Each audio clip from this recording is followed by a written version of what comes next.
We're ready.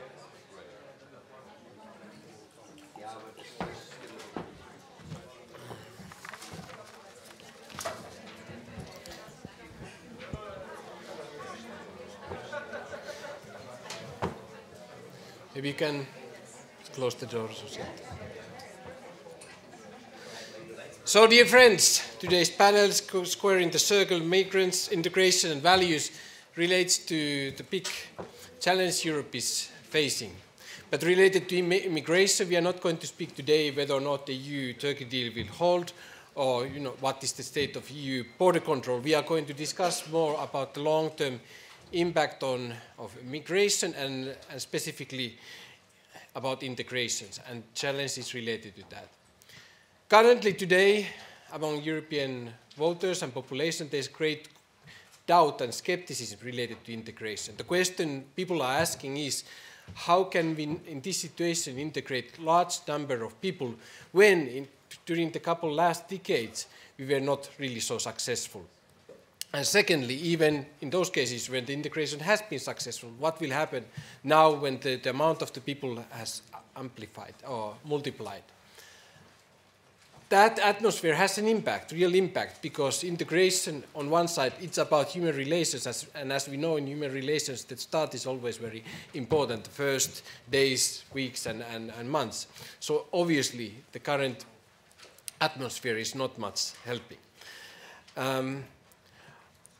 One could also say that now the mainstream view is emerging very clearly if you look at many EU member states, saying that cultural diversity is for sure enriching European societies, but related to migration, we need to some kind of common value base. We need to build that base. So the question for the panel is how to do that, what are the policies, and in some cases, are we too late?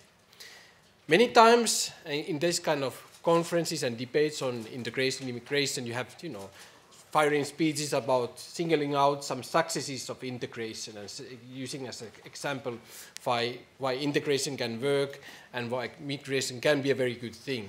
Or contrary, underlined examples of failure for integration and again a proof as why migration is a risky thing for European societies. The picture is more complex.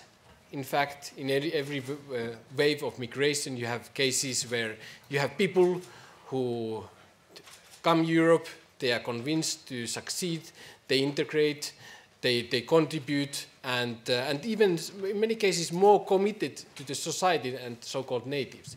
Then you have those who integrate, but with some struggle and challenges.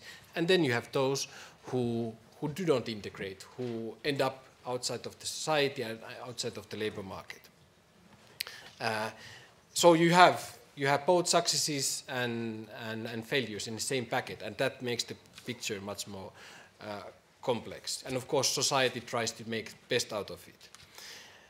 And also the one current debate ongoing in many member states is the question of what is the social contract? What is the new social contract between migrants and the society? Especially, what is the responsibility of migrants or immigrants on integration, and what will happen and what are the actions then when these responsibilities are not fulfilled. So we have a topic with a lot of questions. It's a heated topic, important topic. We have a great panel, and so we are looking forward for a very interesting debate. So I would like to thank you, audience, for coming. I would like to welcome you and also thank already beforehand the panelists, but specifically I want to thank HAC, Transatlantic Institute, for our cooperation. I think it's the first time when we are public together, so it's a great thing. And I would like to now give the floor to Daniel Schwammenthal, Director of the Institute. Daniel, the floor is yours. It's a great pleasure to welcome you also on behalf of the AJC Transatlantic Institute. When we first conceived of this program, we really wanted to focus very specifically on the issues of immigration and values, but then of course events happened, the terror attacks, which forced us to slightly modify the topic and the discussion today, and to look into much more detail also on the issue of concretely radical Islam and terrorism.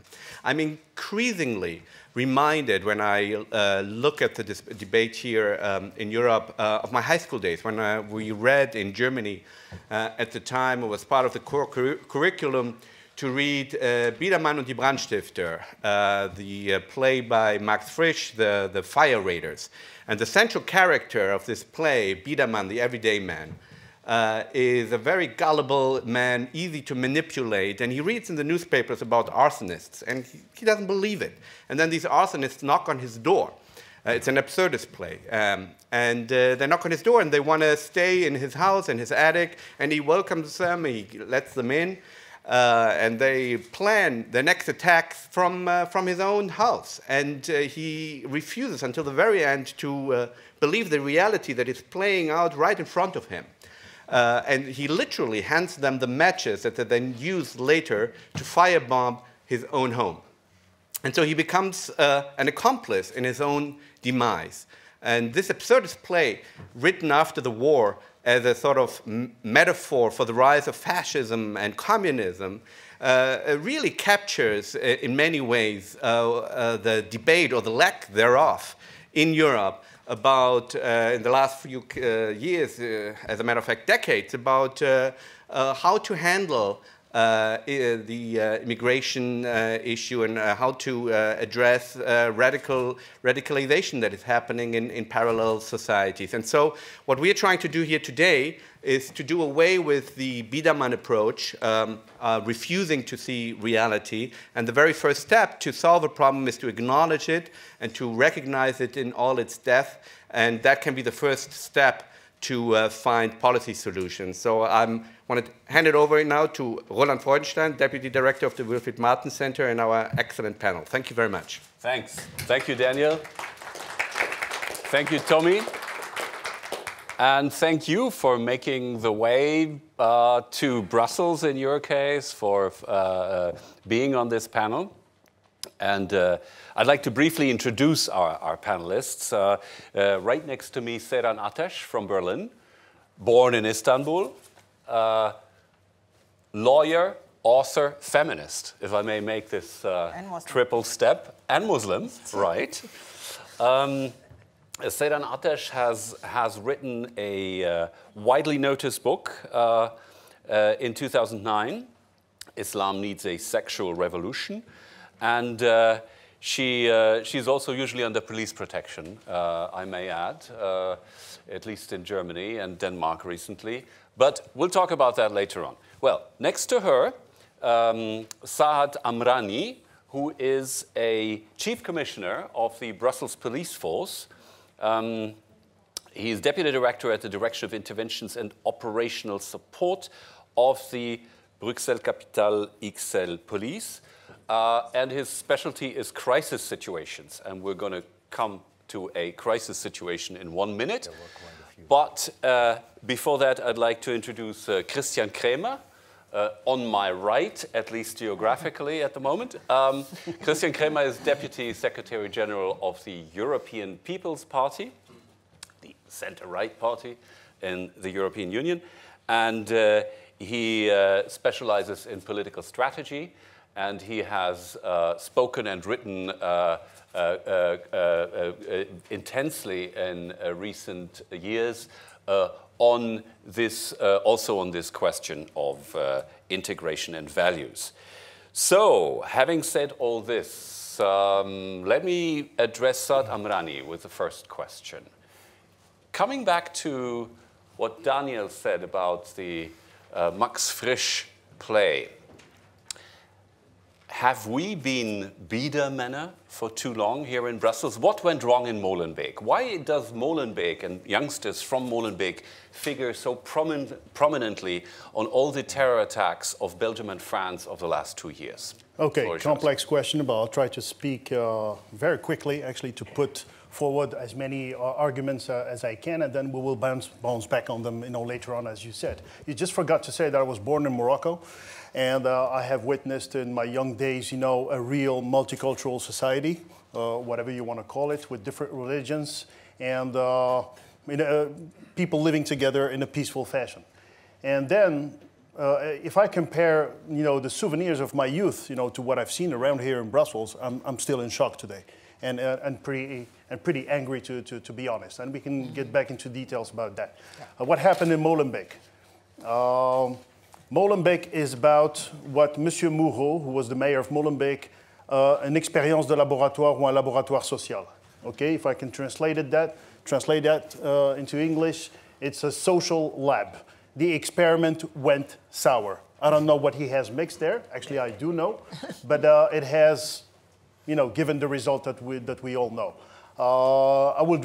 To answer your question with a little bit more details, I will relate that to my experience as a young police commissioner in the north of Brussels. I worked in the area of Boxtel-Laken, for those who know that, okay? This is the area where the first fighters went to Syria, and this is the area where the Bakrawi brothers, who ended up, blowing themselves up in the airport, were living. I had the terrible honor to have known these folks when they were youngsters, okay? And then I met them when I was working with the general staff of the chief of police as on watch in 2010 when they attacked the police patrol with a Kalashnikov, and then they went to jail, and that's where they're radicalized and so forth. By the way, I still have pictures of that. So what went wrong clearly? Actually, it's about, I don't like the words integration, because if there are French people around in this room, they will talk about assimilation, and everybody has a different perception and understanding of integration, assimilation, and so forth. I would call it, to be a little bit more prudent, about diversity management. So nobody in Europe, I think, and I know Sweden as well. I'm really sorry that the Swedish journalist is not around here. Yeah, it didn't work, because I was married to a Swedish, and my children are half Swedish, and I've been to Sweden for 15 years, and I've seen Sweden going from the good old days where the model was fairly working well with the first immigrants that came, actually refugees that came from Iran. It was actually an intelligentsia, intelligent people, secular people, and so forth. So based on that, they started, volunteering to actually welcome thousands and thousands of people from all over the world, till the Prime Minister, Mr. Löfven, said, finally, I've been waiting for him to say that for 15 years, we have been too naive. So they have made also a large-scale experiment. I'd like to talk about values. At some point, Monsieur Moureau, I can name him, he's retired. I don't depend on him, so I'm not taking any risk for my career, so I'll be intellectually honest. This is what has been missing in the last years, intellectual honesty. He has, and as well as other politicians, forgotten about the most basic values that make this country and other countries a democracy, okay? When they decided to instrumentalize a small portion of immigrants for their own electoral, I would say, goals, and allowing people to just pile up and organize what I would call a parallel society. Any parallel society that drifts away from mainstream, from the national values, whatever they are, from the legal framework, because I have witnessed, in my experience in community policing, some pretty horrible things. People saying things like, we don't care about the national constitution, we don't care about the rules of this country. Actually, Sharia is actually above everything. I have heard that, and I've seen that. And so this is what makes me comfortable. Who said that? People from the Moroccan, the immigrant community, for example. We're talking about most of them. They are coming from that, I would say, nationality in this city. And they were under the influence of things that we will cover later on, Salafism and international trends. And this is the topic that I would like to cover as well, because it has a paramount importance in whatever we will say here. It's globalization, not globalization, but globalization. Influence of global issues, geopolitics, whatever, or religious issues on what happens on a local level, and that means in Molenbeek. So the politicians have created actually a fertile ground for a variety of trends to develop without any control, drifting away, as I said, from the mainstream legal framework, values, and so forth, allowing for small things to happen. Like, for example, when you have a bunch of fathers who come to say to you, we would like to have separated, swimming pools for girls and boys, okay?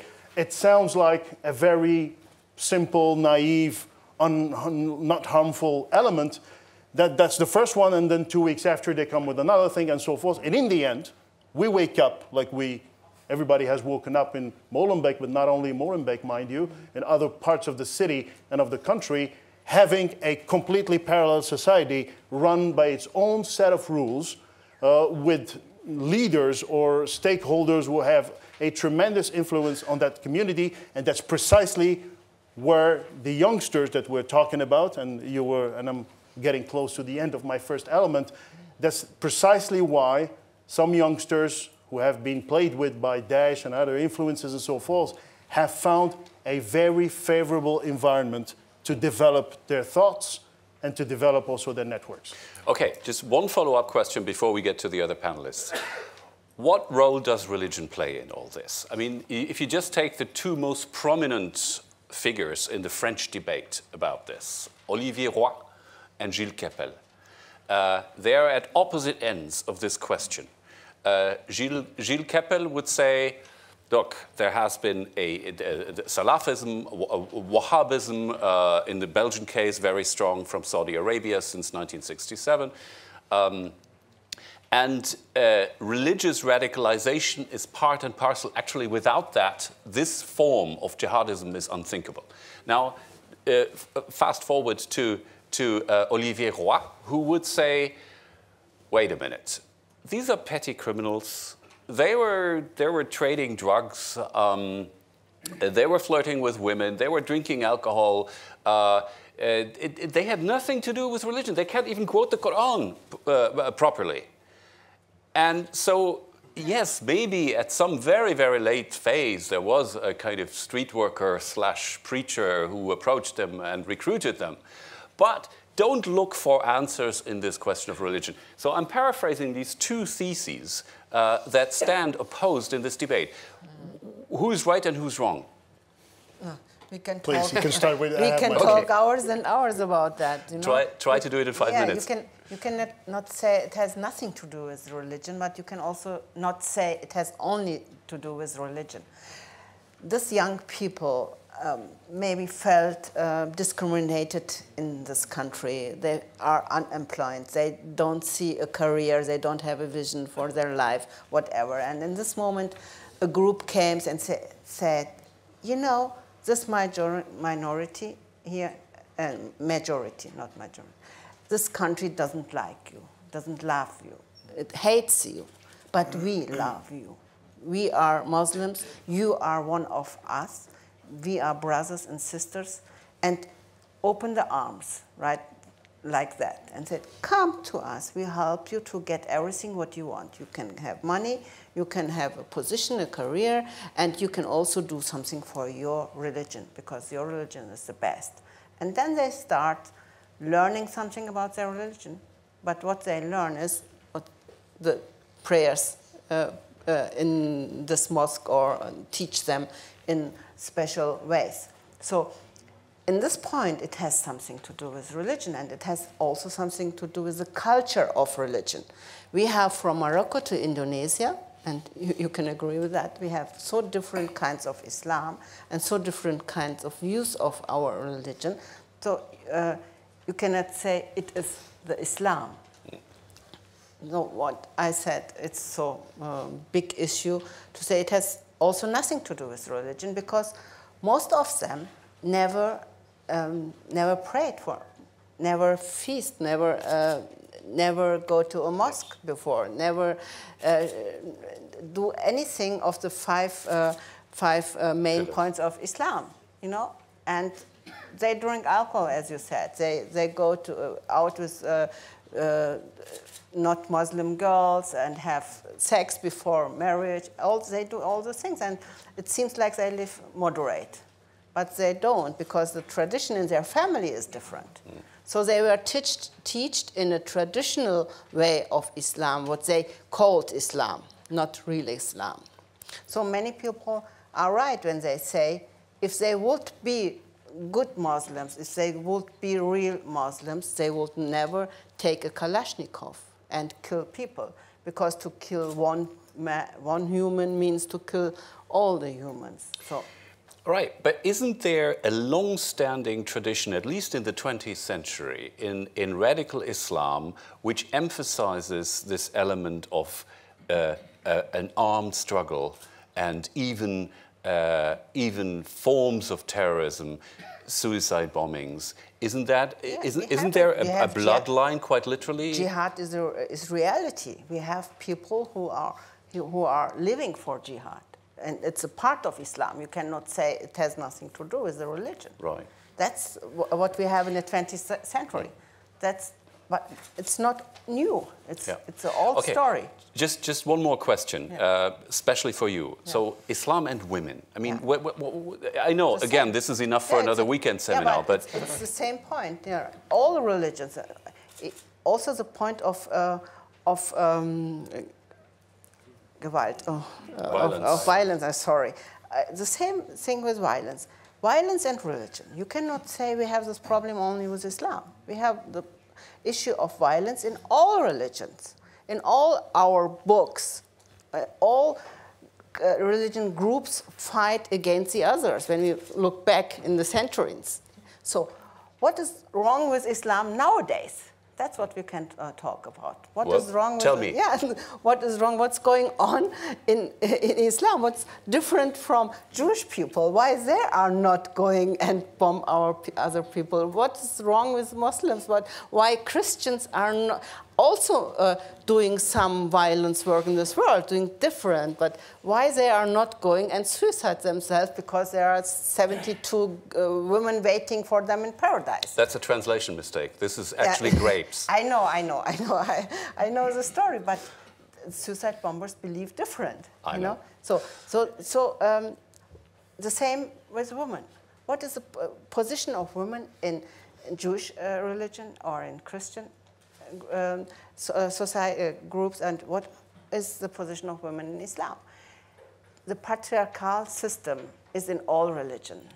Yeah, it's a part of all religion. So I say we don't have a worse situation than in other religions. We just have a time difference. What all our Jewish sisters and Christian sisters had done in the last centuries in their religion, in their society, we have to do now. We are just 600 years later than the others. So what does it mean? Do we need 600 years now to have gender equality in our religion? No, I say we are faster nowadays and we can work faster on this issue. But Islam is not the only religion which is not nice to women, if I can say that. Okay, let's leave that at this point. Saad Amrani, you had one brief interjection? Yeah, just to get back to your question a couple of minutes ago, it all started with a misunderstanding 40 years ago. When the first workers came here as migrants, Europe, or at least Belgium, I will speak about Belgium, thought, okay, they will just build a subway and do a couple of things and then they will make some money and just go back to their country. Yeah. That's exactly what they understood themselves. I'm talking about the first generation guys. So they thought, okay, we will just save money as fast as possible, go back to the country to show the country that we have succeeded in our life. So if you go to Morocco, for example, to Tanger, you will find a neighborhood which is as big as Woluwe, filled with brand new houses, or even in the mountains of the Rif, built with the money that these people have made around here, okay? So by saying that, going back to the neighborhood and Molenbeek and so forth, during 20 years, instead of investing, that this is part of their responsibility, instead of investing in their children, putting them in the best schools, spending money on their education and so forth, they have saved and saved and saved, because the idea, and that's exactly the idea that these youngsters have heard in the living room in their houses, is we're going back there, we belong there. So there has not been a great, I would say, internal effort to integrate in whatever system you present to them. For example, the Sicilian immigration, when they went to the US 150 years ago, 100 years ago, actually they wanted to become Americans because there were no airplanes, no nothing. Once you're gone, you're gone. They're looking for a new country. That is correct. Here, when they arrived, never, ever, and I'm the best positioned to actually talk about it, they have imagined staying here, admitting the software. I like to speak about software, le logiciel, values and so forth, because we are just here in the temporary fashion. The temporary mode, so to speak, has lasted so long that in the end, everybody said, stick around, and then But we have missed. there's also something what many people forget. The people coming 40 years ago or 50 years ago were unskilled people, were not well-educated people, as my parents. My parents were just factory workers. They don't come to Germany to go in a museum or to go in theater, to read Goethe or Faust. You know, they are not coming to be a part of German society. And many people thought also, these are Muslim peoples. They will never stay in a Christian country so long. Never. Just one last element. Yeah. The second part of the misunderstanding is we were not lucky as countries, as Europe and so forth, with history. Why did I talk about when I was born in Morocco, when what I've seen, 45 years ago in Morocco? In those days, people, as my friend rightfully said, nobody cared about religion. Everybody practiced this religion in a very relaxed fashion. The Jewish community was living happily, with the Christian community and the Muslim community in downtown Tanger and Rabat in Casablanca. For your information, the advisor of the Moroccan king is Jewish, is André Azoulay and so forth. So actually these people were really far away in the environment in which they were evolving from all this polarization that we are seeing here. So just to finish on that point, the moment we decided, okay, we're going to give them this citizenship, they will stay here. That was the political decision of some political parties. At that very moment, we were not lucky, 9/11 arrived and internet arrived.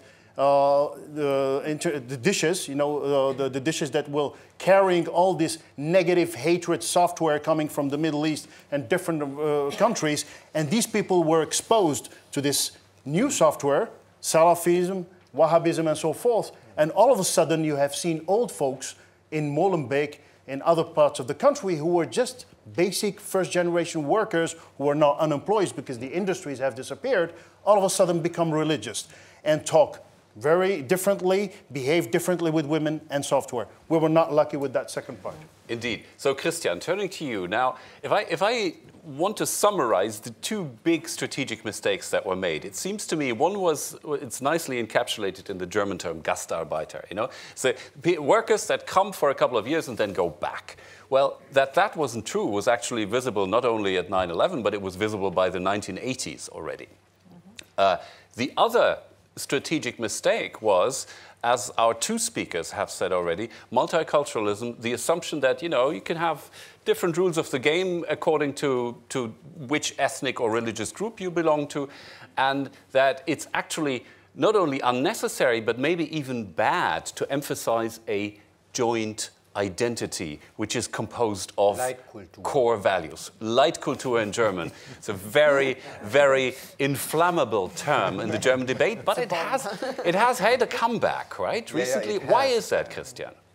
Well, first of all, I would say, of course, you can for a long time discuss who made the mistakes. And of course, we have done mistakes by thinking those people would go back after a few years.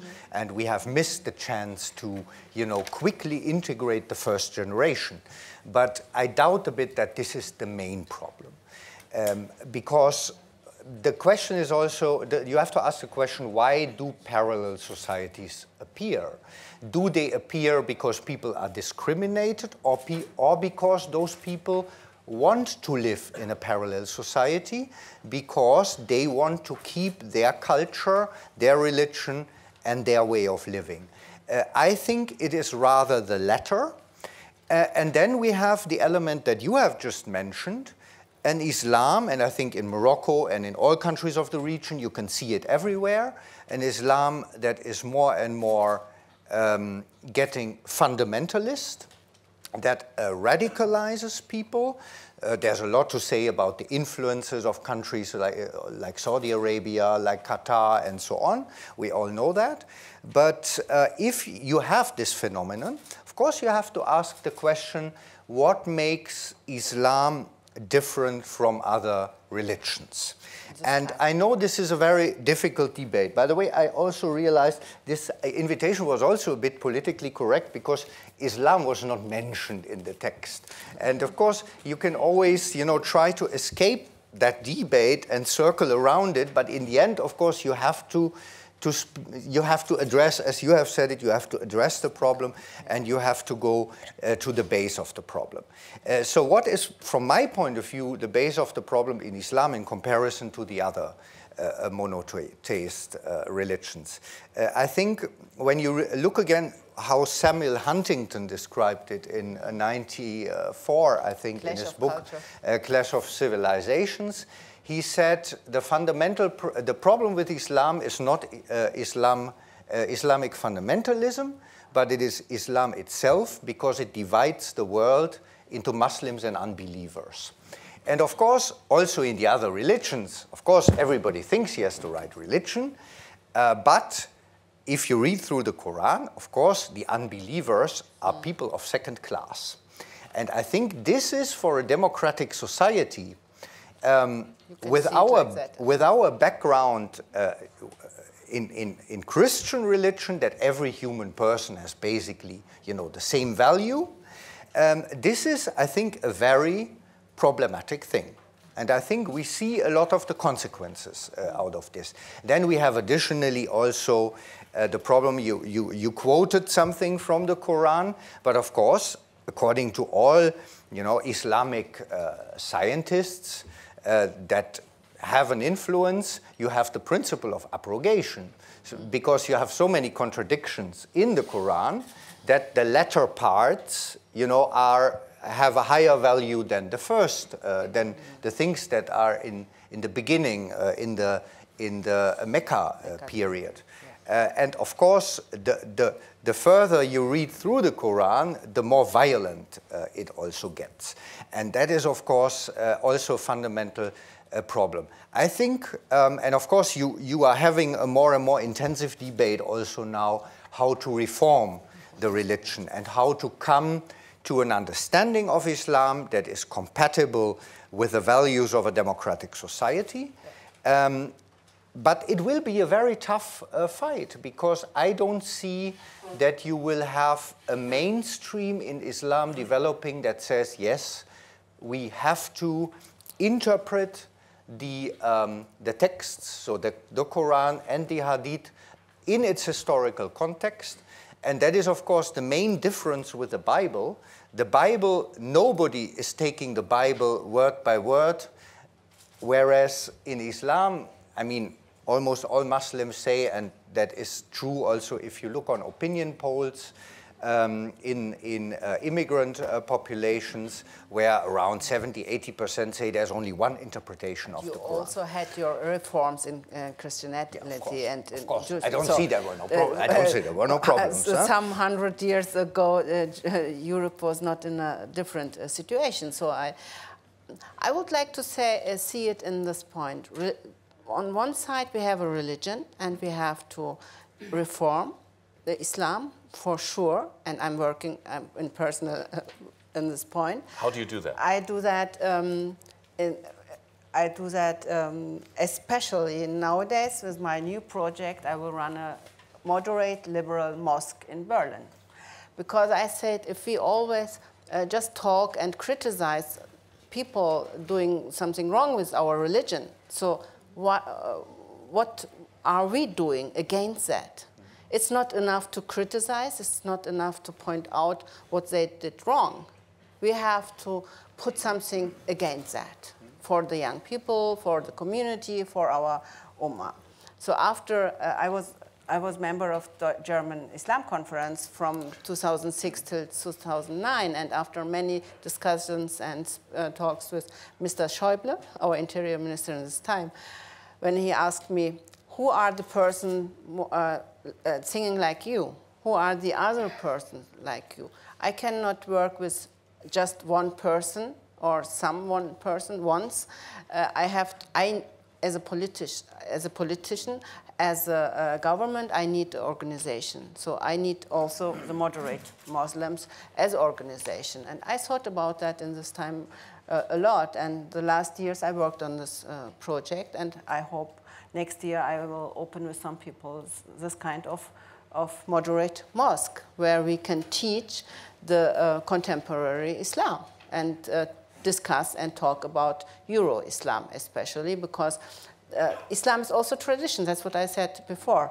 It's also what we put in culture and tradition in our religion, what kind of tradition. So that's what I'm doing for this one. But what I want to say to him, it's on one side the religion, what we had to work on it, and on the other side it's a political system, democracy. So how we can bring that together?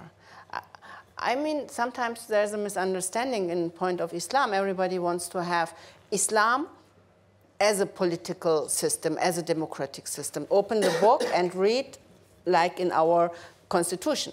It's not possible. You cannot open the Bible and read like in our constitution, and you will not find it's not similar. You know, you can also find many things in Bible or in Torah what is not compatible with our democracy. So we have to try. We have to do this work. The Muslims has to do the work. The moderate Muslims has to do our work. But you, as so-called Western countries, also has the responsibility. What he called, was my friend called here, what you did with parallel society and looking on this development just very naive, like, oh, it's okay if a culture is living to the next culture. People are living in freedom. If you leave them alone with their tradition, we have no right to discuss or criticize their tradition, even when it's against our values. So now we come to the point of the values. Are the values of Muslims really so different than the values of Christians and Jews? And when it comes to this point, when we really start the deep discussion about values in being human, being religious, being a believer, I'm sure we will also in this room come to the point that we agree absolutely in our values. But what is the problem to bring all these ground values in a society where we can also live together as different religious groups? With that regard, history can teach us a lot. Yeah. I'm passionate about history, and I think some solutions can be found if we go back a few hundred years ago. If you go back a few hundred years ago, and if you have watched, for example, the movie of Umberto Eco, The Name of the Rose, you would see that Inquisition, for example, has been a pretty horrible thing, to experience. Yeah. If you go back to history as well, you will see crusades, you will see a lot of things, a lot of moments of violence. If you go back to Andalusia, the south of Spain, that was the period where the Muslim Empire was living, it was brilliant. If you're honest enough, for a variety of things, there were interesting things happening. At least people from a different belief were accepted up to a certain level. There are always problems, within each society, but there are elements for which we can say, okay, there is a possibility for people living together and sharing pretty much the same software. That's the first thing. The second thing is one of the mistakes, so going back to my point I made earlier about misunderstandings, political parties have at a certain moment started to, in order to manage this Muslim community, to refer to the imams, the local imams. Yeah. Not actually asking themselves the question whether these folks are actually a valuable stakeholder and partner to solve problems with or not. Yeah. So they didn't look after equality, so to speak. So they gave the floor to some pretty backwards, conservative, I would say even Islamo-fascist kind of folks. In those days, and I just finished on that, in those days, nobody really imagined or envisaged the evolution that we have experienced recently. And instead of investing in mainstream, like my friend next to me, or normal people who can be role models, positive stakeholders, secular immigrants and so forth, to help actually create this, not Islam in Europe, but Islam of Europe, for example, of Europe. So the of is a difference. The question is... This is the investment they have made for the last 20 years, roughly. And they got the wrong partners to build up whatever we all around this table here in this room agree about, you know, a moderate religion that actually can be compatible with a set of basic suckle of values, the most important values, because in each country it's different.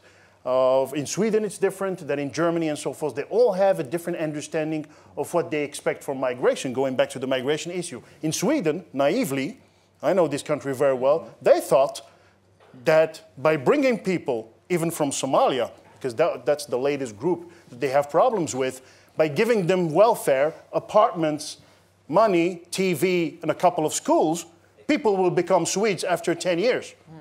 What a huge mistake. Without actually, as I said in the beginning, managing diversity. Yeah. Okay, great. Now, I want to throw this open to the audience. You will have your... Yeah, okay, one remark, but then we throw it open. Look to Great Britain. What happens there when the people, when they said, we give it up to the imam to find solution in family conflicts. You know, it's a good thing to say, here, we have a part of our law given up to the imams, what means parallel justice, what means Sharia, and they were proud about that. And they call it multiculturalism or cosmopolitan, whatever. Okay, thank you. Now, one condition, you're allowed to, and even requested to speak up. Please say your name and affiliation. And one condition, make one constructive proposal. It can affect religion, it can affect education, it can affect anti-discrimination policies, whatever. But I would like to hear one constructive proposal from each one of you who will take the floor. And the gentleman in the second row, right here. Thank you very much. My name is Mohamed Rajai Barakat. I am what we call in French, immigré scientifique. I arrived here.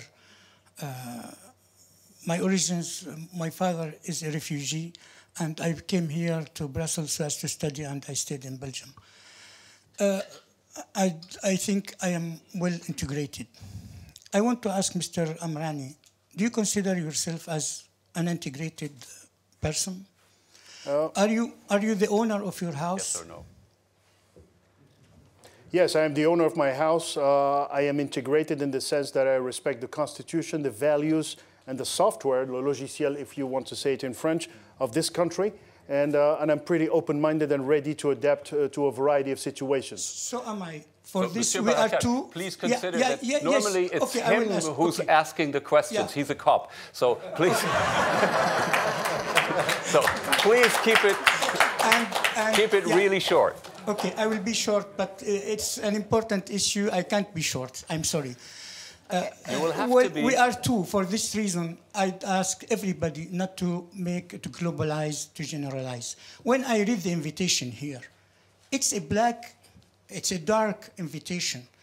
If someone read here what's written, you will imagine that Arab countries are so closed and everything is going wrong there. And it was not the situation before what we call the Arab Spring. Mr. Amrani, do you think that Mr. Mr. Abdeslam is a Muslim guy? He's not a Muslim. We can't consider him as a Muslim. Yes. We can't consider... Of course, I agree with you. Yeah, you agree with me. And you speak about young people, they are not going to theaters and they are not integrated. But if you look, you go to the theater or to conferences or anywhere, you will never see, or you see few young blue-eyes girls and boys who are in these theaters. It's a general problem with young people here now. Okay, can we please I suggest boil you it down something, to one point? One positive point, one request is not to speak a lot about l'échec de l'intégration. Speak more about the success story. Okay. How many ministers are here They are Moroccan, Algerians. How many doctors? As I said yesterday, for those who were here. I'm sorry. I think you have to change this invitation because it is. I thought that it was written by Mr. Yan Yambonga. Thank you very much. Okay, thank you for your question. Seyran Ateş, you wanted to briefly answer to this. Yeah, that's what you said. I hear that since 30 years. When I wrote my first book, Where I Belong To, I was 18. And people ask me, if you write such a book explaining how Muslim girls living in Germany, coming from Turkey, I was 18 and run away from home because I can't stand the traditional situation home. I was allowed to go school and come back and be home. My brothers were much more free. So this is the point. For me, I'm a feminist. Here starts my story. I look out of the window and I see the free country. They teach me freedom. I was 6 when I come to Berlin, and the wall was 8. So I've seen a fascism system on west side and east side, in the history on west side.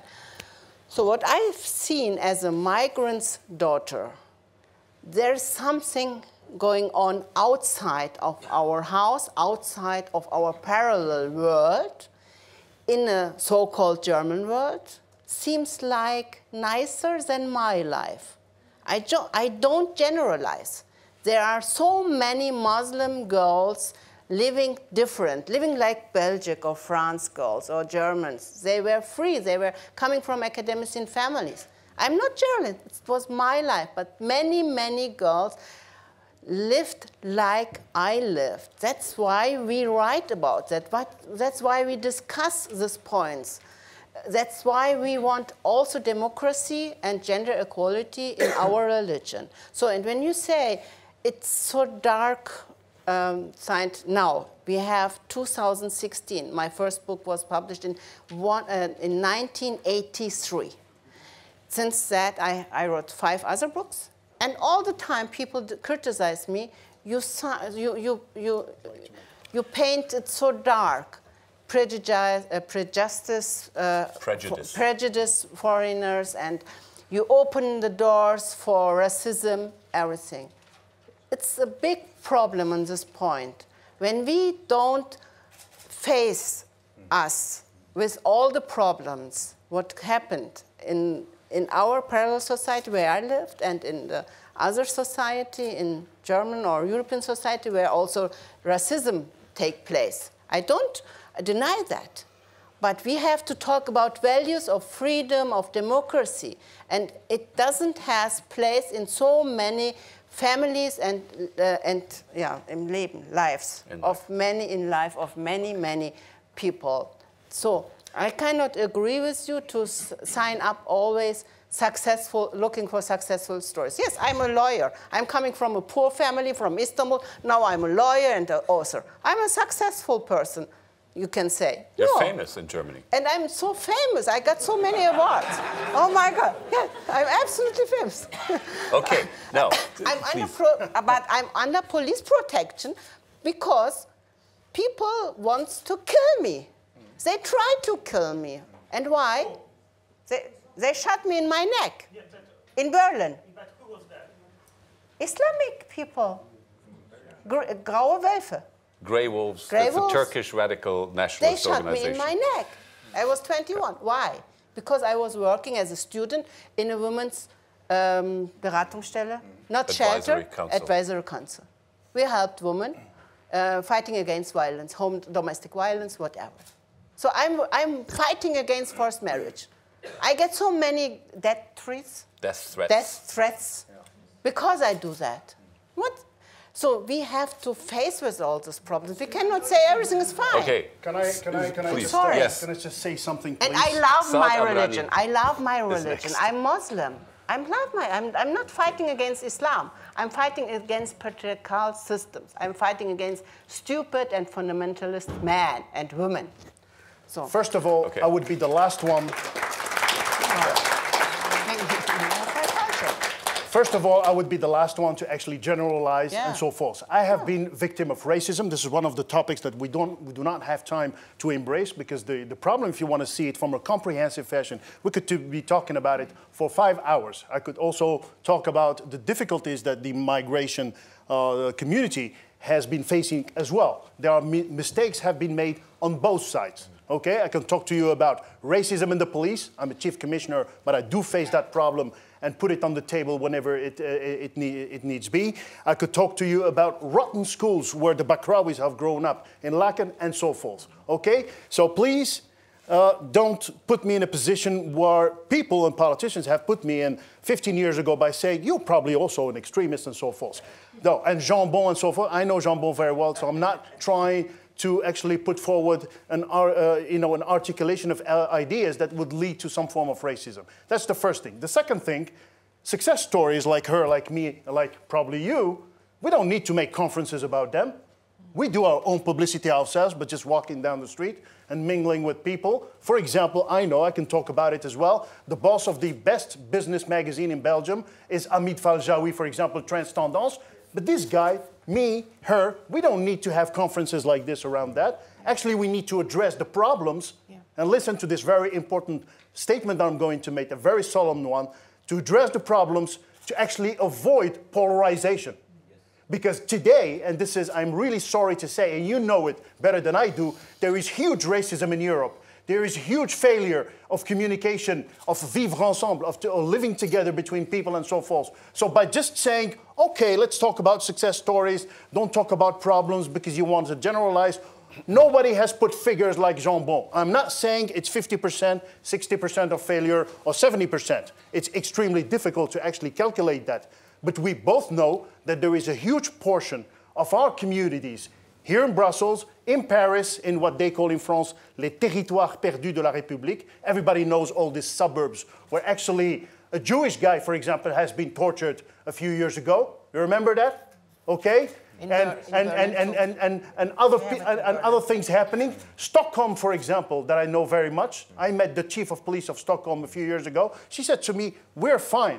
2 years later, I'm using that in my PowerPoint, they had the most horrible riots that they have had in their history. 100 cars have been burned in downtown Stockholm, and so forth and so forth. So we can finish the whole story in Molenbeek. And you're telling me, let's talk about success stories. I'm sorry to tell you, with all due respect, like my friend next to here, we will continue, and there will be people like her risking their lives, and like me, risking their career or whatever, talking about the real problems. And that's what I think, that's my last point. We have a problem. It's not me who's saying that. It's actually somebody from the University of Ghent, Karel de Vos. He's a politicologue.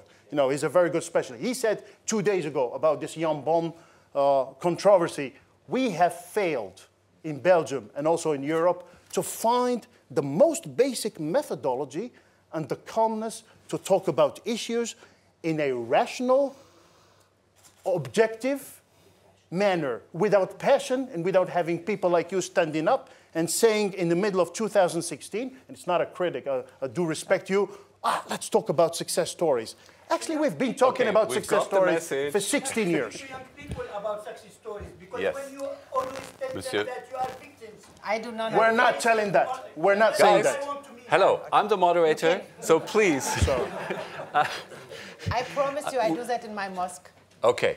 When we organized this, we knew that tempers would fly, and that's part of the charm of this debate. Christian, one last word, but I have 6 people on my list, and if we take half an hour to answer each question, then we will never get to and the of course, it was clear that this kind of debate would come up. And of course, I think nobody of us here wants to fall into stereotypes. And of course, we all know that the large majority of Muslims in our countries don't support terrorism. They are, you know, behind, on the basis of our constitutional order and everything. But, and then let's look at the facts. Let's look on opinion polls. There are enough of them throughout Europe in Western countries, as they are in the countries of origin where people have come from to migrate to Europe. If you look on these opinion polls, I have here with me 20 pages of them with internet links, but it is always consistent. You have a minority, but a very significant minority of people who support terrorist acts, who are not on the basis of our constitution because they say, you know, the Sharia is more important than national law, etc., etc. On all the questions that are asked, I mean, on terrorism, consistently, 20%, 30% say, yes, there is a justification for terrorism. And those are terrible numbers. That doesn't mean that I say, you know, everybody is a terrorist. But if 20% say, I support this, this is a terrible number, and we have to think what we do about it. And then it doesn't help that we discuss about the positive cases.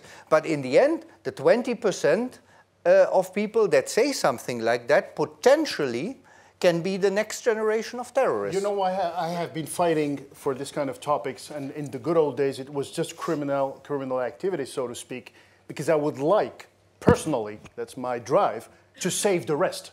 Mm-hmm. Because if we arrive today in 2016 with huge numbers for populists, even fascists coming to downtown Brussels, doing the Nazi salute and so forth, today, I think it's a collective failure. There is a problem. Yeah, that's it. Okay? So if you feel comfortable, other people, I don't feel comfortable. I would like to fight and to speak about the truth, to actually precisely help save the rest of the community and give them a chance to integrate and find whatever solution with partners and stakeholders to find the right software, the right values, and the right levers. As Archimedes used to say, give me a lever and I will lift the world. We're looking for the right levers to actually save the rest and to save the living together, le vivre ensemble. Fantastic conclusion. 25 minutes left. I have about 7 questions. 8 number is growing. We take the next 3 in a row. And sir, you are next right here. And don't forget about the one constructive proposal. The one constructive proposal is the question, why once more? And which who are means, you, please? My name is Julian Kleiner, but my name doesn't matter in this case. I'm a bit of everything. I belong to this planet. I belong to Europe. I belong to Belgium, to Flanders, and I happen to be an Ashkenazi Jew. Why? Imagine that I must be the senior citizen in this room, and I didn't count how many times I heard things like what I heard right now, the right Islam, the wrong Islam, and so on and so on. Why? Since the 90s, we hear the same message. Why are we still here? Talking about the same thing and the same dreams. That's one thing. Second thing, other remark, and everybody, I think, agrees. When you use history, use it with a critical sense. And I have to be very polite now because I'm talking to a commissioner. Sir, what you say about Moroccan Jewry is maybe a little bit over the top. In the late 50s, there were 350,000, approximately, Jews in Morocco. Now, maybe 10,000. For whatever reason they left, I don't know. I can imagine a number of things. Maybe they left because the situation was not so idyllic for them, because they remember history. That's one thing. And on the other hand, and that's critical, be critical in history, that's my second point. Sir, I think I have unpleasant news for you. The myth of Al-Andalus does not resist critical research. The myth of Andalus was created in the 19th century by Jewish historiographers who wanted to show the world that their emancipation was worth something, that emancipating Jews could bring a positive approach to society. And I can Geretz, for instance, and Sons. Okay. Now, I'm afraid we're getting into finish. details here. No, I'm reacting. Yes. So if you talk about Al-Andalus, it doesn't resist critical. It was maybe better than what happened in a Christian country. But if you use arguments like that, please, sir, with all due respect, read and be critical. Al-Andalus never existed, only in the mind of a number of people. Thank you. Thank you very much. The next gentleman in the second row here, and then you. Well, okay, reverse order. Okay, thank you. Krzysztof Iskowski. I come from a country which also has a problem with religious fundamentalism. It was only a few days ago that a church a cathedral in one of the towns in eastern Poland hosted an openly fascist group. And obviously, after this event, there were many good Catholics saying that it's against the Christianity, it's against Catholicism, that those people are not really Catholic, they're blasphemous, and so on and so on. Just the same as many people in this room and elsewhere in Western Europe are saying that Abdeslam and other terrorists are not true Muslims. But the problem is that this saying that this is not really what the religion is about, is not really relevant in any of those cases.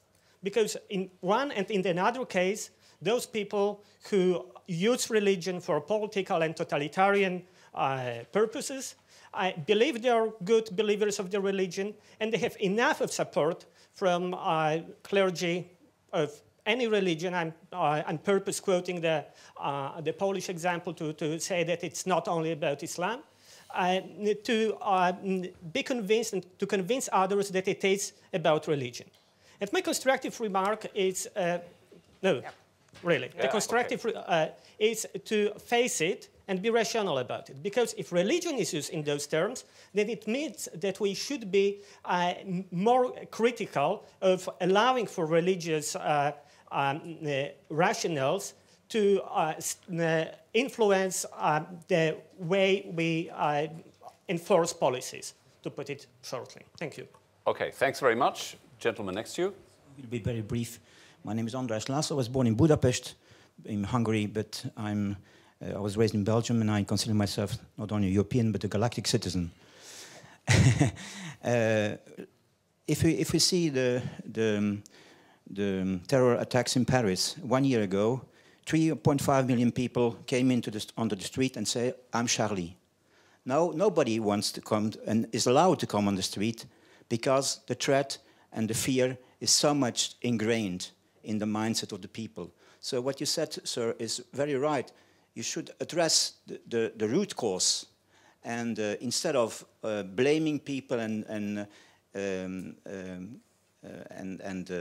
pinpointing and etc., empathy, love, etc., harmony should be the values, because we are all together on this planet, aren't we? Thank you very much. We continue, and because we have so many questions. Now, there is a gentleman all the way in the back, very, very far in the back. Yep. That's it. Hi, so my name is Usman, and I'm a student and studying in London. And so I've heard quite a lot over here being talked about what's going wrong.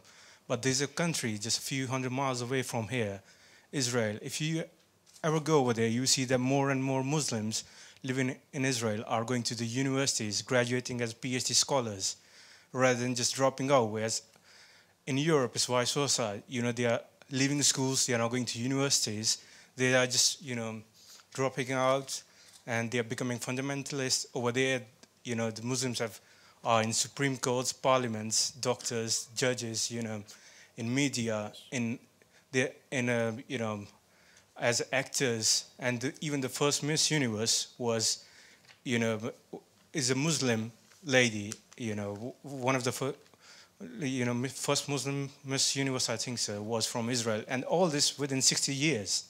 Whereas in Europe, you know, we say that it's progress and progressivism, all we hear a lot, but nothing's happening. Over here, we are still debating about these things, you know. We're not addressing the root causes of the problem. Why the students are dropping out, why they are not having these sorts of debates. And I read that we were discussing antisemitism, but it's not been discussed. And if there's something happening in Israel, we see a lot of anti-Semitism rising within Europe. And, you know, I don't understand what are the causes for it. You know, if even the most liberal Muslims, they just, you know, want to avoid it, they just turn into more most fundamentalist Muslims when it comes to Israel. You know, what liberalism is just... I think we've gotten the message. So, so discuss anti-Semitism and maybe look at the Israeli example? Yeah, that more and more Muslims over there are graduating from universities as PhD scholars. And thanks very much. There are many more people. There are many more people who want to ask questions. There's one right behind you. And then the lady in the fourth row here. And then the gentleman in the third here in the middle. Yes. And the other. I'm Mikuláš Krivansky and I'm from the press. Well, there is a proposal. It will be very important to make some kind of dialogue, not only for us are here, but among the communities, the Muslim communities, more and more. I'm living here since 48 years, and I'm a witness what you said of the Moroccan integration, how it happened. So I remember how it was. However, I have a question to the lady. What do you think about the new arrivals from Syria and Iraq to Germany and to the other parts? Do you think that the politic of the Visegrad Four, so the four Eastern European countries, they are rejecting completely the immigrants? Is it good for Europe or not? So I will be short, so it is enough. Thank you. Thank you very much. I think there was, the lady here in the middle. That's right. Yeah, hi. Tori Stewart is my name, and it's sort of, I'm following from the previous question. I'm coming from a country that is EU member, but one of those countries who has refused to take immigrants. I'm from Estonia, and we have been heavily criticized about this. Well, there's two things I want to say. Perhaps what you just said, well, gentlemen from police said we don't have methodology. First of all, we haven't actually defined our problem, and we don't have methodology to solve this problem. Another thing is, in Estonia, we observe very cautiously how our own extremists are actually growing stronger and stronger. It's very scary what is happening in those small Eastern European countries. And we don't know why it is leading. I very much understand what you said about Sweden. I'm very well connected to Norway, for example. Exactly the same thing. So our public doesn't understand why Europe doesn't close borders until we solve it out. We have defined our problem, and we have found this methodology. Everyone is screaming, well, do something. We haven't solved, antisemitism. We haven't solved this and this and this. So, perhaps question for all of you: what about? Well, I know I'm also involved in politics. I know it's impossible. Just a thought: if we would close the problems, sit down. It's like a family fight. When you're fighting with your wife, well, they normally say, sit down, look at each other, think about things. I don't know if it works or not, but perhaps. And also, perhaps you're... Madame, there are many more yes, people who want to ask questions. And can I have a constructive proposal from you? Yes, proposal to comment on these countries who are not accepting immigrants. Okay, thank you very much. Now, the gentleman in the third row, you in the back. Good afternoon, or good evening it is even. My name is Boudewijn Wijnands, a Blue Book Trinity Commission. Of course, I'm speaking on my own behalf here. I'm from the Netherlands, probably like Sweden, one of the most progressive countries who believed very much into the multiculturalism ideas. However, I've also very fortunately had the chance of living a lot abroad in the Middle East, in countries like Saudi Arabia, in countries like Indonesia, and furthermore. And what always strikes me that I would like to focus much more on the political debate of it, political Islam. And that I don't understand where this moderate Islam, I cannot find examples in the real political world where those are. Countries like Jordan, Lebanon, big minority Christians and more than that. But even Indonesia, Turkey, which were always the success stories, that is also changing very much. So my question is the following, which actually binds together with the concrete proposal. That all the minorities of terrorism, these extremist fundamentalists, they all come from Salafism, Wahhabism. proposition. We ban Wahhabism, no financing from external outside Europe to any religious organization, which already takes away that. Salafism, which believes in Sharia law and more than that, I cannot see how that can work together with a democracy. Same like fascism cannot work, same like communism cannot work.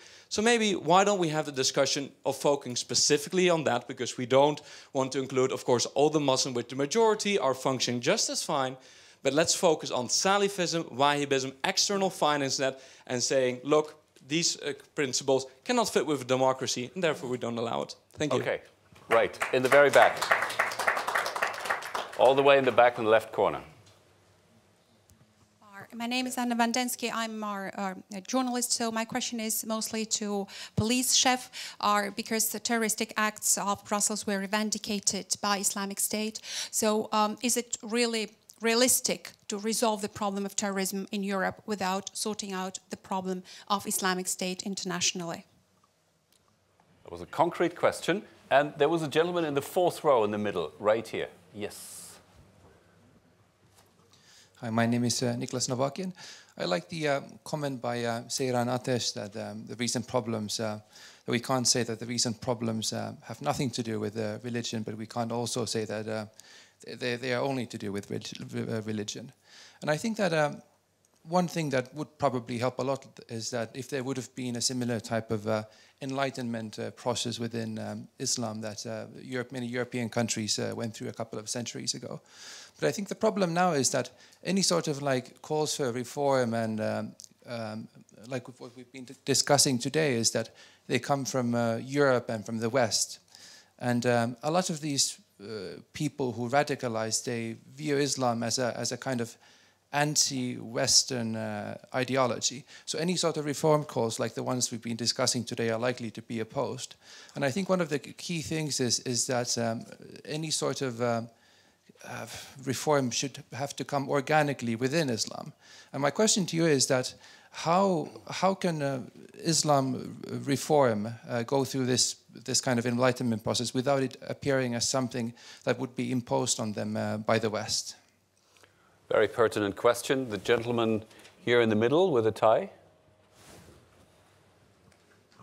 Thank you very much, Hans Christian John, Move on Europe. I would like to come right to the proposal, if I may say. So you often can hear, and it was also said like this, I think, in the introductory words, we have failed in integrating people. And I'm afraid this is maybe not the right approach. I have a lot of respect for people who go to another place, especially if the cultural environment is very different, and it is very difficult to integrate there. But it has to be done by the individual, I think. We only can help to people to integrate, but the real effort, and it's a huge effort, has to be done by the people themselves. And I think we should be more precise in the wording in order not to confuse things even more. Thank you. Thank you very much. And we had one more about this direction, yes, all the way in the back. Thank you. My name is Ildiko Folle from the Antar Stiftung. Basically, my question would be connected to the predecessor, who just said about integration. My big question is that we all talk about integration, but what level of integration shall we actually achieve? I would like to give an example. In Austria, the Ministry of Interior just published a booklet, How to Behave in Austria. And this was a handout given to all the new migrants just arriving to Austria. And certain steps were like given, like please say hello to old ladies. Please, when you are traveling on the tram, please stand up. So there were like a list of things what to do or what not to do. The question, is this a way? Thank you. A concrete proposal, or a concrete example in this case. All right, I have to close it off because we've got lots and lots of points to address. And I want to give every panelist the opportunity to address a few points. Let me just quickly run through the different points. We had of course, we had the question, we've already discussed the question of successes and failures. To be critical about history and maybe have diverging views and how to nevertheless look forward. We had the question that, well, you know, all religions can be fundamentalist, and that's repeating actually something that you have said before. We had a message of empathy and love. We had the question of anti-Semitism. Let's discuss anti-Semitism also in regards to the latest influx of refugees. We had the question of what about the rejection of immigrants by the Visegrad 4 countries and other new member states of the European Union. We then had to focus particularly on the phenomenon of Salafism, that we have to win against Islamic State in order to actually vanquish terrorism. How to avoid the impression of a kind of being a servant to the West if the reformers go forward within Islam. So how to avoid the impression that this is imposed by the West, and a more precise language. And then at the very end, the Austrian example with concrete instructions on how to behave properly in Western society. So, okay, not every one of you address every one of these points, but everyone take a couple. And we start with Seyran Ateş. Okay. So, political Islam, or what you said, I think it's good to mention that we have political Islam on one side and Islamists on the other side, and also Islamic State, and we have the Muslims living in peace. We have so many different words to explain. But my problem is, as you said, you both said, these are not Muslims, or these are not, or you agree with him. Maybe I don't understand that well, but I mean, when somebody said Allahu Akbar and cut the head of somebody, or suicide bomber put on the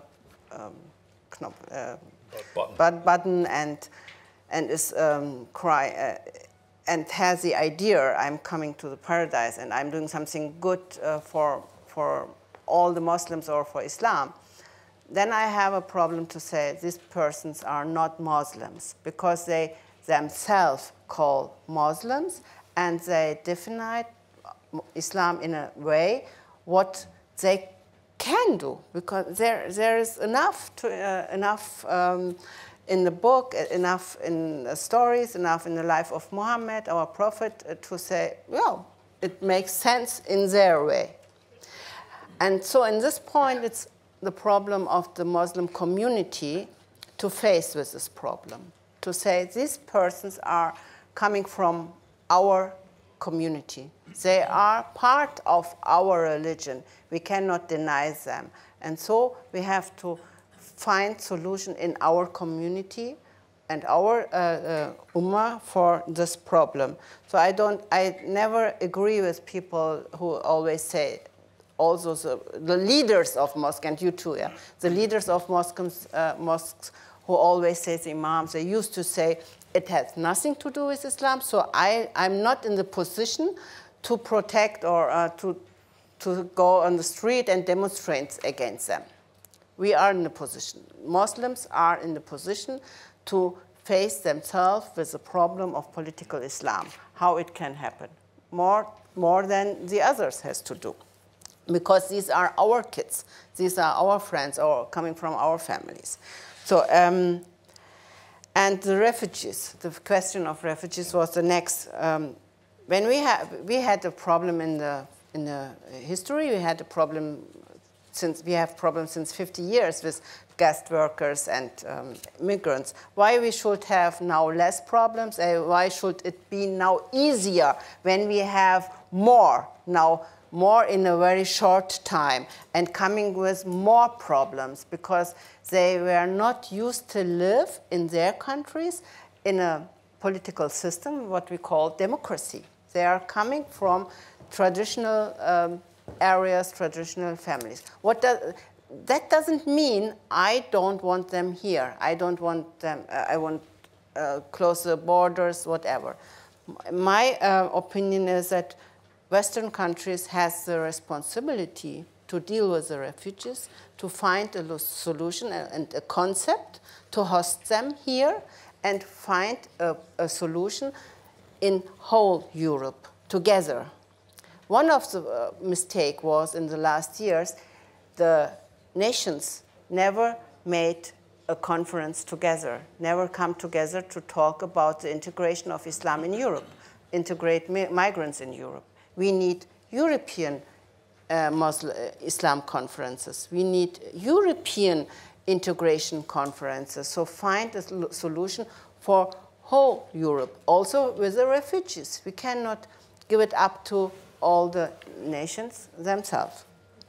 So, and how can Islam be reformed? I believe in reformation. That's why I'm still Muslim.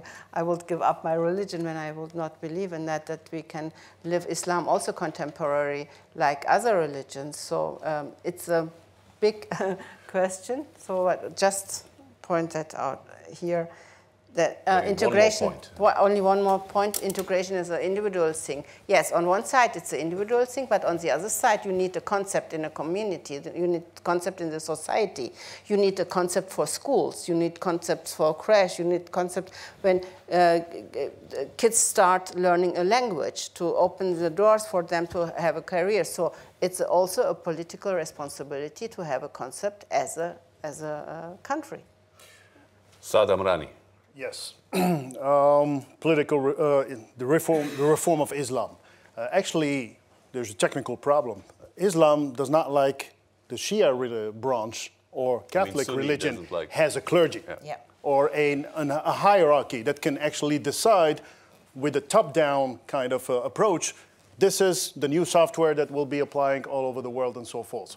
There are lots of trends, for those who also know a little bit of history, and the jurisprudence of Islam and so forth, and branches, like for example, if you take Morocco, the traditional branch is le rite malikite, which is actually the software of Morocco, so to speak, and the commander of believers is the king of Morocco, who is disputed, position which is disputed by al-Baghdadi, the boss of Daesh and so forth.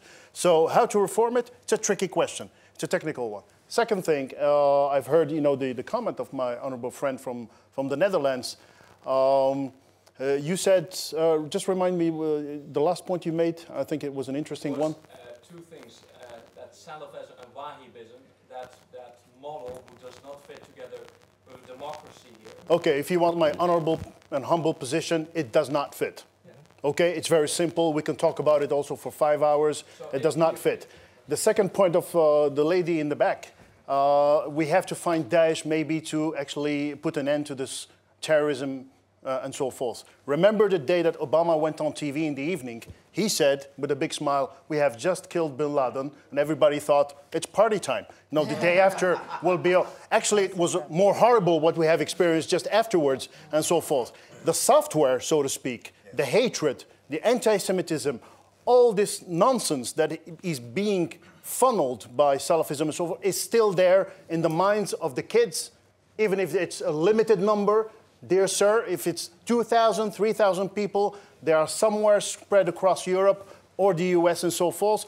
If Daesh, with its general staff and ministers, disappear next week altogether, the minute after, these youngsters and so forth who have their personal failures will find another organization, another branding, and just continue carrying this message. That's the first thing. The third thing, the countries like Estonia and so forth who are struggling, and I have the utmost respect for them, and other countries like Hungary who don't know exactly what to do. Well, I'll go back to the constructive proposal of my friend next door. I think if we find the calmness and the way to find the right methodology to actually name the problems and develop that and articulate that methodology, I think Europe as a whole, your EU institutions and the countries should find a way of summing up the best practices, the things that have worked out, but also the don'ts, the things that have failed, and actually come up with a vision. As one of my professors used to say, if you don't have a vision, there's no way you can articulate, projects and goals. So what is the vision? What do we want what do we expect from those who are here that we want to actually put, even if it's a small minority, on the right track? And what do we expect from the million people that have just arrived in Germany and the hundreds of thousands that will continue to arrive?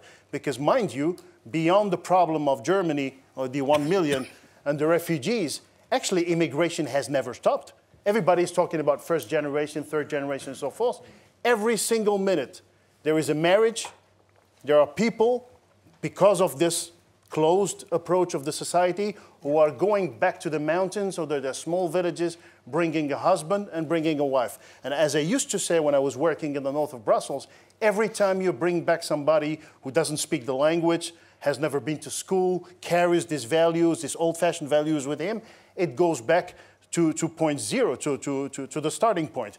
I remember, for example, a guy, just to give you a very concrete example, in the north of Brussels, who went in the north of Morocco in the mountains, brought a woman, and he locked her up in his house. She didn't have the right to go to the supermarket, to go shopping and so forth. So you don't need to have a degree in psychology or pedagogy or whatever to understand that the kids that will be raised in this environment will actually be suffering from some form of, diminishing elements or actually negative environment to actually grow up as good citizens and so forth. And just very important element, the Bakrawis and all those folks, actually they were looking, as one of my friends from a group of demonstrators, en quête de sens, looking for a meaning and a position in society. For that reason, their parents, but also the society, the governments, police, I speak for my institution, we have all committed mistakes. If we were to talk about, I grew up as well, when I was 16, 17 in Schaerbeek, I used to be stopped every 2 hours, by the gendarmerie in the good old days, with a machine gun, an Uzi gun in my tummy, and so forth. I was just looking to buy, because I was a student, to buy a pack of cigarettes or buy some bread, and they were stopping me, calling me names, and so forth. I was strong enough to actually go beyond this and study and make a career and be a chief commissioner today. Fine, success story, I'm happy. But actually I'm thinking about those who didn't make it, those who were not strong enough, those who didn't have parents to support them, those who were not lucky. And the last element, very important one, also an accident of history, and then I will answer to Mr. Klein's question. Accident of history, 9/11, Salafism, whatever. Now we have the financial crisis.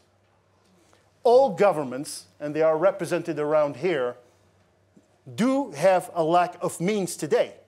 What has worked in Belgium, for example, and other countries for the last 20 years, is that there was money to actually fund welfare programs, housing, giving money to people, basically, and it has kept them cool, even if they didn't have jobs and perspectives. Now, we don't even have that money. So who is going to, as one politician finally said after 15 years, who is going to actually mitigate the risk of this social bomb?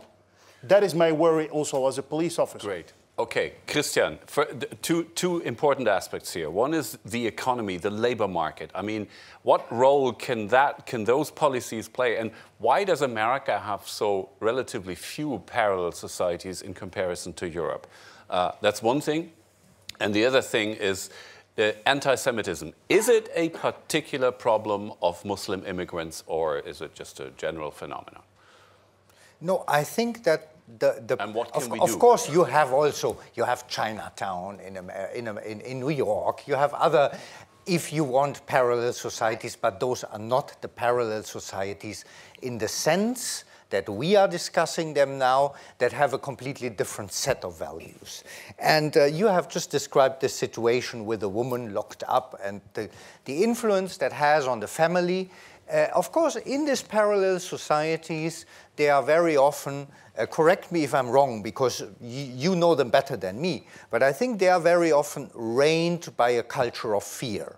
There is a kind of suppression by the head of the family. There is very high social control by the whole community. And I think one consequence out of such a situation is aggression. that especially young people at some point, you know, they are controlled, they are, you know, treated badly by their fathers, and at some point there is aggression, and that aggression is unloading somewhere. And I think the other thing, and there we are also with the labor market and so on, I think in such a parallel society, you cannot have creativity. And I think we also have to ask ourselves, if we look around the Middle East, and I have to say, I go quite often to Israel. Why is this such a prospering country and all the rest is in shatters? There has to be a reason for that. And I think it has much more to do with the mindset of people behind, and of a, you know, of a culture, that in a culture where people are not allowed to ask questions, where, you know, things have to be accepted as they have been told to you since you were a little child. I think that is not something, you have to emancipate yourself, and some people can do that. But a large part of the people cannot do that, or when they do it, it is maybe too late because they have missed, you know, the opportunity for a career in school or in university and so on. And then it's too late because they are maybe 20, 25 years old and they have nothing. So that is, of course, we have to, you know, do more to integrate people into the labor market. I think we also have to stop from the start the segregation that we have allowed by, for example, permitting parents that their girls don't go to swimming classes or sports classes. Ahmad Mansour calls that racism, because we are not giving the same chance to those girls that all the other girls have. And I think he's right with that. So in that sense, there's still a lot to do. Can I just add one last point? Just one last point. No, we have to wrap it up after that. Sorry. What he said was the girls are not allowed to go to Klassenfahrten or to swim classes. It's also the same with other things. 20 years ago, or when I grew up in Germany, it was not a question if a boy gives the hand, shakes the hand of the woman teacher. Female teacher. So 2 weeks ago in Switzerland, there was a scandal. I don't know if you heard about that. Two boys were allowed not to give the hand to the female teacher. So it's a scandal. It's an absolute scandal. We didn't have that. We didn't have that 20 or 30 years ago. Also, the problem is a headscarf. We have a headscarf. Not only in school, not only in primary school, we have it in kindergarten now. In kindergarten, in the age of 4 or 5 years in Berlin. In Berlin, we have it. I can show you the place. You can sit on Leopoldplatz, wait there for 2 hours or 1 hour. You can see kids in this high having a headscarf. And I mean, it's really not okay to just ignore that as Einzelfall. It's just 1 or 2 individual cases. That's what many people say. Comment on a constructive proposal? On a constructive proposal. But the other side is also, if you have a foreign name, if you have a name like me, Seyran Ateş, or if you have Mohammed Mustafa, it's not easy to find a job. It's not easy to find, even when you graduate very well from university. There are so many people going back to Turkey because if they read your name, you are out of discrimination. Okay. Very, very last word. Very last word, and with a link to education and constructive proposal. Just to go back to what the Dutchman said, yes, how about, you know, cutting off, you know, Salafism financing and so forth? Would not be enough, it would not work. What is the challenges today? Social media, internet, and digital TV. For example, I bought in Holland, you know, for my grandmother, a small box. You know, you connect it to Wi-Fi, you get 500 channels coming from 500. I spent an whole evening, you know, just discovering these channels. I've seen some pretty horrible channels. One from Hezbollah, another one from Daesh, and blah, blah, blah. They are just spreading messages and visions of Islam around the clock.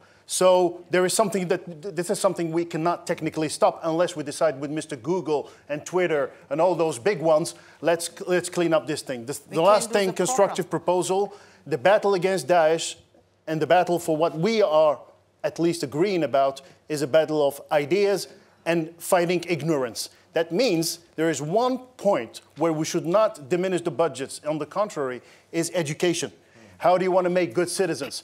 Education. So those kids who committed bombs and stuff like that and committed terrorist attacks, they were lacking education and software. They had nothing in their head. So it doesn't take great strategists to play with their minds and make out of them terrorists. So we have to have a vision on the European scale, so to speak, actually have it trickle down in each member state with this articulation with regard to education and agreeing about a social contract.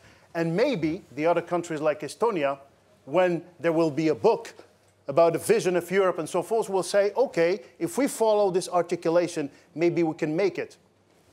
Thank you very much. We have to wrap it up at this point. There will be more occasion to discuss and a little bit to eat and drink actually outside. But I always emphasize that I won't let you go without a few takeaways. So I'm trying to summarize some of the highlights of this debate. Well, first of all, we have seen how emotional and how controversial this topic is. And yet, I think we've managed pretty well in discussing it constructively. That presupposes that we name things by their name. So in other words, we avoid a kind of political correctness which is in the end not helpful because it takes our attention away from the real problem, and yet we have maintained respect. And I think that's very important. So let's talk about both successes and failures. I think both belong to the history of immigration in Europe, and they also belong to the future of immigration. And with all due differences of the latest wave of refugees and previous immigration, there are some constants. I think, well, it's obvious that we shouldn't be naive. We have been too naive in many cases vis-à-vis radical ideologies such as Salafism, Wahhabism, foreign financing of those, and so on. So we need to pay much more attention. But I think we're on a good way, actually, in all countries of Europe in this respect. We need to fight discrimination. We need to facilitate access to the labor market. We need to work on education. All these are decisive factors. And here we come to the Islam question now. Clearly, there is a need for a reformed Islam in Europe. Call it Euro-Islam, whatever. But it's first and foremost a task for Muslims themselves. The others in society, governments, the fellow citizens, they can be more or less helpful. And they should try to be more helpful. But ultimately, this is the responsibility of Muslims themselves. And this is the last point. This very effort of trying to modernize Islam has to do, it actually starts and ends with individual freedom. It starts and ends with the core rights that are enshrined in our democratic constitutions. And that is where the compatibility has to be strengthened, because the compatibility is there. We have to work on it. So on that happy note, thank you so much for discussing with us. Thanks to our panelists.